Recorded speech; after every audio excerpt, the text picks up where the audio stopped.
त्या प्रकरणात वाल्मिकी कराडचं नाव आलेलं आहे, तर धनंजय मुंडे अद्यापही शांत बसलेले आहेत. काय वाटतं? बघा, माझा एक सल्ला आहे, ते आता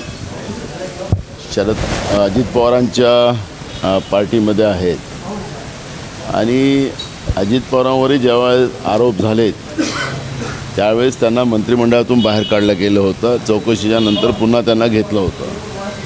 मला असं वाटतं की राज्याच्या मुख्यमंत्रींनी आणि अजित पवार साहेबांनी या दोघांनी मिळून त्यांना पहिले मंत्रिमंडळातून काढून आणि नंतर त्या ठिकाणी चौकशी केली तर खऱ्या अर्थानं संतोष देशमुखांचा जी हत्या झाली आणि हा जो वाल्मिकी कराड नावाचा जो माफिया, ज्याच्यावर अनेक केसेस आहेत म्हणून त्याला मी माफिया शब्द वापरतो, आणि त्यामुळे या सगळ्या प्रकरणामध्ये निष्पक्ष चौकशी व्हावी. जसं सरकारने सांगितलं की आम्ही न्यायिक जज करणार. आता त्या अशा त्याला काय किती भरोसा करावा. पण एक गोष्ट आपल्याला माहितीसाठी सांगतो, सत्ता पक्षाच्या आमदारांनीसुद्धा ही सगळी घटना त्या ठिकाणी सांगितली. आम्ही ठीक आहे, विरोधक आम्ही आरोप करतो असं त्यांचा आग्रह हे म्हणणं असतं. पण एक गोष्ट लक्षात घेतली पाहिजे की सत्ता पक्षाच्या आमदारांनी सांगलेली वस्तुस्थिती लक्षात घेऊन तातडीनं मुख्यमंत्र्यांनी कारवाई केली पाहिजे होती. पण मुख्यमंत्र्यांनी टाईमपास करण्याचं काम केलेलं आहे आणि गुंडाईजमला ताकद देण्याचं आणि माफियाला ताकद देण्याचं काम ते करतातच हे त्या दिवशी स्पष्ट झालेलं आहे. आणि म्हणून आमची मागणी आहे की तातडीनं जसं अजित पवारांना मंत्रिमंडळातून बाहेर काढलं गेलं होतं तसं धनंजय मुंडेंना बाहेर काढलं पाहिजे मंत्रिमंडळातून आणि ती चौकशी करावी.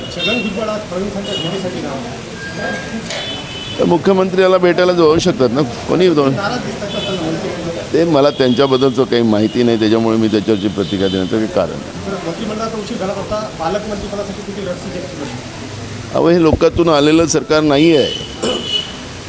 हे निवडणूक आयोग आणि भाजपच्या सिंडिकेटमध्ये आलेलं सरकार आहे. त्यामुळे लोकांचं घेणं देणं यांना नाही. राज्याला अजून किती लुटता येईल, 2.5 वर्षात त्यांनी ते लुटलंच, पण पुन्हा 2.5 वर्षात राज्याला किती लुटता येईल आणि मलाईदार खातं आणि मलाईदार जिल्हे कसे मिळतील याच्यावर सगळा जोर चाललेला आहे. त्यामुळे यांना आम्ही चॅलेंज केलेलं होतं की मार्तनवाडीमध्ये मॉक पोलिंग आपण करा, सरकारच्या नियंत्रणातच करा. मुख्यमंत्र्यांनी सांगितलं की तिथले आमदार त्यांच्यावर दबाव आणतात.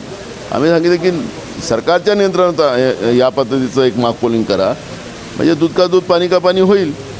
पण सरकार हे मशीन आणि निवडणूक आयोगाच्या चक्करमधून निवडून आलेलं असलेलं सरकार आहे. त्यामुळे यांना लोकांचं घेणे देणं नाही.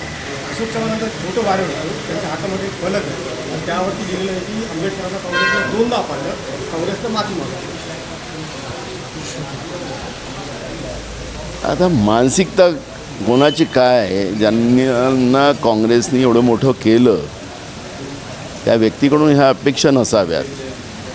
त्यामुळे आता सध्या काही कोणाला प्रतिक्रिया देण्याचं काही कारण पण नाही, ज्यांच्यावर प्रतिक्रिया देण्याचं काही कारण पण नाही. मला असं वाटतं अशोक चव्हाण हे प्रतिक्रियेच्या लायकीचे नाही, त्यामुळे मी त्यांना प्रतिक्रिया पण देणार नाही.